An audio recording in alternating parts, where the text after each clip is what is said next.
Hello everybody, welcome to my YouTube channel Sandeep Chandra SVHS।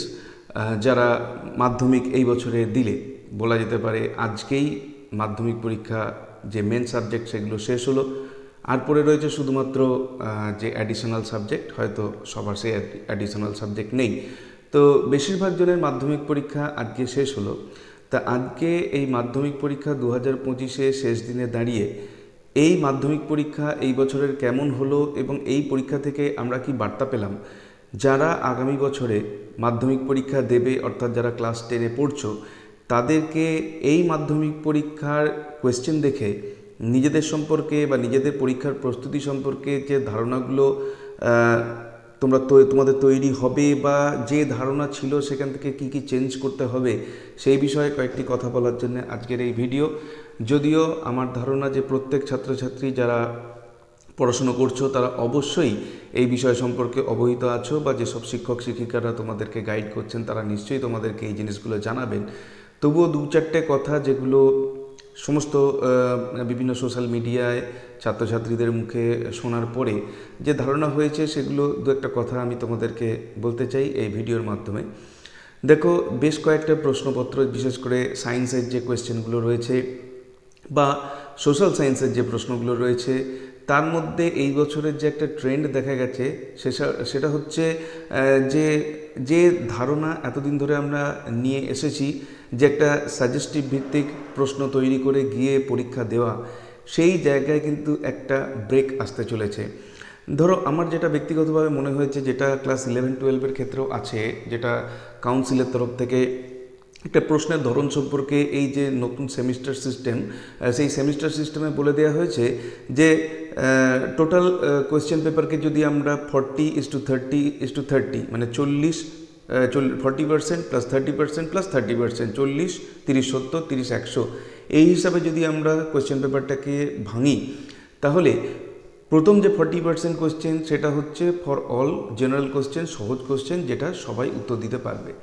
পরের যে 30% question, সেই কোয়েশ্চেনটা কিন্তু হচ্ছে মডারেট, মানে হচ্ছে যারা একটু জেনারেল থেকে একটু ভালো জানে, মিডিওকার, তাদের জন্যে।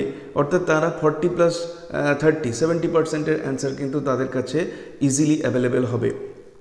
বাকি যে 30% কোয়েশ্চেন হবে সেটা কিন্তু হার্ডার হবে। অর্থাৎ যারা একটু পড়াশোনায় ভালো, যারা মেধাবী, যারা পড়াশোনাটা নিয়ে রীতিমতো চর্চা করে, সিলেবাসের সম্পর্কে একদম ইনডেপথ নলেজ আছে, বা তার সঙ্গে আনুষঙ্গিক চারিপাশে অন্যান্য বোর্ডের যে সিলেবাস বা অন্যান্য যে পড়াশোনাগুলো চলছে সেইখানকার সম্পর্কেও একটু আধটু ধারণা রাখে, বাকি ওই যে 30% সেটা কিন্তু তাদের জন্যে। আমার মনে হয় যে যেভাবে আমরা মেধা তালিকায় মাধ্যমিক বা উচ্চ মাধ্যমিকে দেখি 1 থেকে 10-এর মধ্যে প্রচুর সংখ্যক ছাত্রছাত্রী রয়েছে, অবশ্যই থাকবে, আরও বেশি সংখ্যক থাকা উচিত, কিন্তু সেইখানে যাতে এমনভাবে জিনিসটা হয় যাতে করে ঠিক সিলেক্টিভ যে কজনের মধ্যে সেই মেধা আছে, যারা ওই পর্যায়ভুক্ত, তারাই যেন সেখানে থাকে। এবার জেনারেল কোশ্চেনের ফলে কি হচ্ছে যে অনেকের মেধার সঠিকভাবে বিচার হয়ে উঠছে না বলে আমার যেন মনে হয়েছে একটা বোর্ডের মধ্যে একটা ধারণা হয়তো তৈরি হয়ে থাকতে পারে। তার মানে এই নয় যে সাধারণ সেখানে ডেপ্রাইভড হবে, অবশ্যই সাধারণকেও তার মতো সুযোগ দিতে হবে, কিন্তু মেধাবী যারা রয়েছে, যারা সারা বছর ধরে এগুলোকে চর্চা করছে, তাদের জন্য যদি ওয়ান স্টেপ একটু বেটার কিছু থাকে, সেই জায়গাটাও হয়তো মনে হচ্ছে যতদূর সম্ভব এই ট্রেন্ড দেখে যে সেই জায়গাটায় যেন বোর্ড যেতে চাইছে। তাই আমার মনে হয় যে যারা শুধুমাত্র ওই সাজেশান ভিত্তিক পড়াশুনো বা ওই লাস্ট মিনিট সাজেশান পরীক্ষার আগের দিন দেখে গিয়ে বা হল ম্যানেজ করে যে পরীক্ষা দিয়ে বেশি নাম্বার পেয়ে বেরিয়ে যাব, যে হয়তো সারা বছর পড়লো তার জায়গায় যে হয়তো হল ম্যানেজ করে পরীক্ষা দিয়ে নাম্বার পেয়ে গেল, দুটো নাম্বারের মধ্যে কিন্তু কোনো পার্থক্য রইল না। তো এই জায়গায় যদি একজনের কনসেপ্ট থাকে, যদি একজনের ধারণা থাকে, সে বেশি নাম্বার পাবে, এবং যার কনসেপ্ট নেই, যে পড়াশোনাটাকে সেভাবে সিরিয়াসলি নেয়নি, তাকে সে পাস হয়তো করবে, কিন্তু একটা জায়গায় তাকে আটকে যেতে হবে। হয়তো এই চিন্তাভাবনার যেন প্রতিফলনটা এই বছরের মাধ্যমিক পরীক্ষার প্রশ্নপত্রে দেখা গেছে। কারণ বেশিরভাগ যে কোয়েশ্চেনগুলো হয়েছে তার মধ্যে দেখো 1% হয়তো 10 নম্বর 15 নম্বর এইরকম টাইপের কোয়েশ্চেন কিন্তু একটু অফ দ্য ট্র্যাক। কারোর মনে হয়েছে এটা সিলেবাসের বাইরে, কারোর মনে হয়েছে এটা অতিরিক্ত হার্ড, কারোর মনে হচ্ছে ভাষাগত সমস্যা আছে, কারোর মনে হচ্ছে এই ধরনের জিনিস খুবই মাইনর লেভেলে বইতে দেওয়া আছে, যেগুলো অতটা খেয়াল করা হয় না। দ্যাট মিনস বোর্ড যেটা চাইছে যে তোমাকে টেক্সট বইকে খুঁটিয়ে পড়তে হবে, প্রত্যেকটা ইনফরমেশান তোমাকে জানতে হবে। আজকের দিনে যেহেতু আমাদের কাছে ইন্টারনেট এত সহজলভ্য, অর্থাৎ যে কোনো বিষয়ের উপরে তোমার যাতে মানে সারাউন্ডিং নলেজটাও তৈরি হয়। যেমন লাইফ সায়েন্সে একটা যেরকম মানুষ মানচিত্র বলে একটা টপিক এসেছিলো, যেটা সম্পর্কে অনেকেই জানে না, কিন্তু এই মুহূর্তে বর্তমানে ইন্টারনেট একটু ঘাঁটলেই দেখা যাবে যে বিভিন্ন সিলেবাসের মধ্যে কিন্তু এই মানস মানচিত্র, যার ইংলিশ টার্মটা হচ্ছে মাইন্ড ম্যাপ, সেটা কিন্তু যথেষ্ট বহুল প্রচলিত। অর্থাৎ বিভিন্ন বোর্ডের ছেলেমেয়েরা এই মাইন্ড ম্যাপের মাধ্যমে কোনো একটা মানে চ্যাপ্টারের সামারিকে তারা রপ্ত করতে পারে এবং এর থেকে একটা চ্যাপ্টার সম্পর্কে যথেষ্ট ভালো ধারণা এবং স্পষ্ট ধারণা একজন ছাত্রছাত্রীর কাছে হয়। তাই যে ছাত্রছাত্রী হয়তো ইন্টারনেটটাকে পড়াশোনার জন্য ব্যবহার করেছে, সে কিন্তু মাইন্ড ম্যাপ সম্পর্কে অবশ্যই জানবে। যে ছাত্রছাত্রী ইতিহাসটাকে শুধুমাত্র বইয়ের পাতার সঙ্গে সঙ্গে মানে খুঁটিয়ে পড়েছে, সে কিন্তু অন্য ছাত্রের থেকে বেশি নাম্বার পাবে। এইটাই বা তা সে যে সেই জায়গাটা ভালো করে লিখতে পারবে, এটাই কিন্তু এক্সপেক্টেড। তাই যারা আগামী বছরে পরীক্ষা দিতে চলেছ, তাদেরকে বলবো শুধুমাত্র ওই সিলেবাসের ওপর যে সাজেস্টিভ পড়াশুনো, এইটা করে কিন্তু তুমি একটা সার্টেন জায়গা গিয়ে তোমাকে আটকে যেতে হবে। দেখো, অঙ্ক প্রশ্ন নিয়ে এত কথা হয়েছে, তারপরেও কিন্তু বোর্ড থেকে বলে দেওয়া হয়েছে একটা নোটিশ দিয়ে যে অঙ্ক প্রশ্ন কিন্তু ব্যালেন্সড হয়েছে। তবুও দু একটা প্রশ্ন খুবই হার্ড হয়ে গেছিলো, সেই জন্য হয়তো বোর্ডের তরফ থেকে সেইগুলো যাতে ছাত্রছাত্রীরা স্টেপ ফলো করলেই ম্যাক্সিমাম মার্কসটা পায়, সেই কথাও ঠাড়ে ঠোড়ে বলে দেওয়া হয়েছে। তবে জানতে হবে, প্রশ্ন কিন্তু বিগত কয়েক বছর ধরে আস্তে আস্তে এই দিকেই যাচ্ছে। তোমরা যদি ইংরাজির প্রশ্নকে খেয়াল করো, দেখো ইংরাজির প্রশ্নে আমরা এর আগে বিভিন্ন ধরনের রাইটিং বই, মানে কত সহায়িকা বই থেকে শুরু করে বিভিন্ন টপিকের ওপর রাইটিং আমরা তৈরি করিয়েছি, কিন্তু এখন কি দেখতে পাচ্ছ না, বইয়ের থেকে রাইটিং চলে আসছে। অর্থাৎ বইকে যদি কেউ ভালো করে না করে শুধুমাত্র সাজেস্টিভের পেছনে ছুটতে শুরু করে, তাহলে কিন্তু সে এই ধরনের পরীক্ষায় যে খুব যে ভালো রেজাল্ট করবে তা কিন্তু পারবে না। এর সঙ্গে জানবে যে খাতা দেখার যে ব্যাপার, অনেক ছাত্রছাত্রীকে দেখা যায় যে ইংলিশ রাইটিংয়ের ক্ষেত্রে তারা রাইটিংটা মানে না বুঝেই ভাবে যে ইংরাজিতে লেখা থাকলেই বোধহয় স্যারেরা পড়বেন না, নাম্বার দিয়ে দেবেন। তারা ওই অ্যাডমিট কার্ড বা রেজিস্ট্রেশন কার্ডের পেছনে যে ইংরাজিতে লেখা থাকে সেইগুলোকেই খাতায় লিখে দিয়ে আসে। তো খেয়াল রাখবে, এইগুলো থেকে কিন্তু কোনোভাবে নাম্বার পাওয়া যাবে না, কারণ চালাকির জায়গা খুব একটা নেই। এই কারণেই নেই, কারণ হচ্ছে প্রত্যেকটা খাতাকে ইকুয়ালি ইম্পর্টেন্স দিয়ে দেখা হয়। কারণ যে কোনো খাতার ইভ্যালুয়েশনে যদি কোনো রকম সমস্যা থাকে, তাহলে সেই খাতাগুলো কিন্তু কোর্ট কেস হয়ে যায়। সুতরাং মাধ্যমিকের খাতাকে অত্যন্ত গুরুত্ব দিয়ে দেখা হয় এবং গুরুত্ব দিয়ে দেখা হবে। তাই এইখানে যে তুমি ফাঁকিবাজি করে নাম্বার পেয়ে যাবে, সেই জিনিসটা হওয়ার চান্সেস খুবই কম। প্রত্যেকটা সাবজেক্টকে যদি ফলো করি আমরা, দেখব ঠিক এইভাবেই কিছুটা সহজ, কিছুটা মডারেট এবং কিছুটা হার্ডার প্রশ্ন সেট করা হচ্ছে।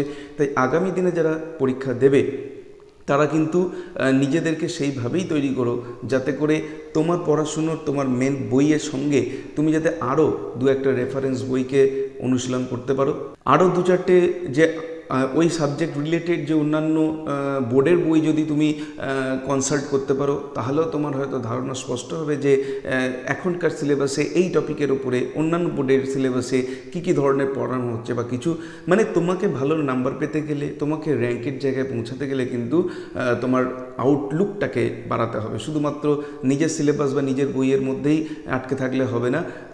আদার সাইড মানে আমাদের ভারতবর্ষে বিভিন্ন বোর্ডের যে সিলেবাসে ওই চ্যাপ্টারের উপর কী ধরনের প্রশ্ন হচ্ছে, কী ধরনের পড়ানো হচ্ছে, কী ধরনের কোয়েশ্চেন আসছে, এই সম্পর্কে সম্যক ধারণা থাকতে হবে। কারণ এরপরেই যখন তোমরা 11-এ উঠবে, বিশেষ করে যারা সায়েন্স নেবে, তাদের কিন্তু একটা মানে ভাস্ট সিলেবাসের আন্ডারে আসতে হবে। সুতরাং এখন থেকেই যদি তোমাকে যদি সায়েন্স নিয়ে পড়তে হয়, তোমাকে মেন্টাল প্রিপারেশন এখন থেকেই রাখতে হবে, তোমার আউটলুককে এখন থেকেই বাড়াতে হবে এবং তোমার সিলেবাস সম্পর্কে, অন্যান্য বোর্ডের সিলেবাস সম্পর্কে এবং তোমার বিষয় সম্পর্কে একদম ইনডেপথ ধারণা থাকতে হবে। তবে কিন্তু তুমি এই পরীক্ষায় সব প্রশ্নের উত্তর তোমার কাছে অত্যন্ত ইজি হবে। তাই আমি বলবো, যারা আগামী বছরে পরীক্ষা দেবে, তারা যেন এখন থেকেই এই বিষয়গুলোকে মাথায় রেখে ভালোভাবে নিজেদের সাবজেক্টকে, নিজেদের সিলেবাসকে ইন ডেপথ স্টাডি করা শুরু করে। শুধুমাত্র লাস্ট মিনিট সাজেশন বা সাজেস্টিভ পড়ে পাস করব এরকম মেন্টালিটি যেন না রাখে। তুমি দেখো, ইতিহাস দেখো, ভূগোল দেখো, অঙ্ক দেখো, লাইফ সায়েন্স দেখো, ফিজিক্যাল সায়েন্স দেখো, বাংলা ওই বছরে কীরকম টুকটাক ঘুরিয়ে প্রশ্ন এসছে দেখো। শুধুমাত্র একমাত্র ইংরাজিটাই পাওয়া গেছে, তাও আবার ইংরাজি বইয়ের প্রশ্ন দেওয়াতে অনেকে পাজল হয়ে গেছে যে আমরা এত সাজেশন পড়ে গেলাম, বই থেকে প্রশ্ন পড়ে গেল। তুমি ইন্টারনেটে যত লোকের সাজেশন তুমি ফলো করো না কেন, তুমি জানবে তোমার বিষয়ের গভীরতা কতটা, সেটার ধারণা শুধুমাত্র তোমার আছে। ইন জেনারেল সাজেশন অনেকেই দেবেন, অনেকে নিজেদের ভিউ বাড়ানোর জন্য বিভিন্ন ধরনের পরামর্শ দেবেন, কিন্তু আমি বলবো তোমার কাছে তুমি হচ্ছে সবথেকে বড় এক্সামিনার। তুমি জানো যে তোমার প্রিপারেশান ঠিকমতো হয়েছে কি হয়নি। তুমি যদি নিজে এই টেস্ট পেপার বা ইত্যাদি যে সমস্ত কোশ্চেন পেপার আছে সেইগুলো ধরে ধরে অনুশীলন করো, সেইগুলোকে যদি তুমি এক্সামিন করো, তুমি বুঝতে পারবে যে তোমার এই মুহূর্তে পয়েন্ট কোথায় আছে। প্রচণ্ডভাবে অনুশীলন এবং প্রচণ্ডভাবে সিলেবাসের ভেতরে নিজেকে নিবদ্ধ রাখা, টেক্সট বুককে খুঁটিয়ে খুঁটিয়ে পড়া, এই কাজগুলো যদি তুমি করতে পারো, তোমাকে সাজেশনের উপর নির্ভর করতে হবে না এবং আগামী বছরে তুমি অত্যন্ত ভালো রেজাল্ট মাধ্যমিক থেকে করতে পারবে। উচ্চ মাধ্যমিক আর এই পড়ার যদি একবার ট্রেনটা তোমার তৈরি হয়ে যায়, তাহলে উচ্চ মাধ্যমিকে তোমার যে সিলেবাস, সেই সিলেবাসকেও কভার করতে তোমার অসুবিধা হবে না। তো এই ছিল আজকের আমার ভিডিওর বিষয়বস্তু, যেখানে আমি তোমাদেরকে বলতে চাইলাম যে মাধ্যমিক 2025 কিন্তু একটা শিক্ষা দিয়ে গেল যে বদল কিন্তু এবার করতেই হবে, মাইন্ডসেটের বদল করতে হবে, কারণ কোশ্চেন পেপার বদলাচ্ছে, আমাদের সেইভাবে চিন্তা করতে হবে। পড়াশোনার সঙ্গে টাচে থাকো, নিজের সিলেবাসকে জানো, নিজের টেক্সট বইকে ভালো করে পড়ো এবং নিজের বিষয় সম্পর্কে একদম ইনডেপথ নলেজ নিয়ে পরীক্ষা দিতে যাও। দেখো রেজাল্ট কিন্তু তোমার কাছে, মানে নাম্বার তোমার কাছে ছুটে আসবে, তোমাকে নাম্বারের পেছনে ছুটতে হবে না। তো এই ধরনের আরও ভিডিওর জন্য আমাদের চ্যানেলকে অবশ্যই সাবস্ক্রাইব করে নিও, যাতে পরবর্তীকালে বিভিন্ন ধরনের আরও টপিকের যে সমস্ত ভিডিওগুলো আমরা করে থাকি সেগুলো তোমাদের কাছে সরাসরি লিঙ্ক পৌঁছে যেতে পারে। দেখা হবে নেক্সট ভিডিওতে। Till then, goodbye and thank you.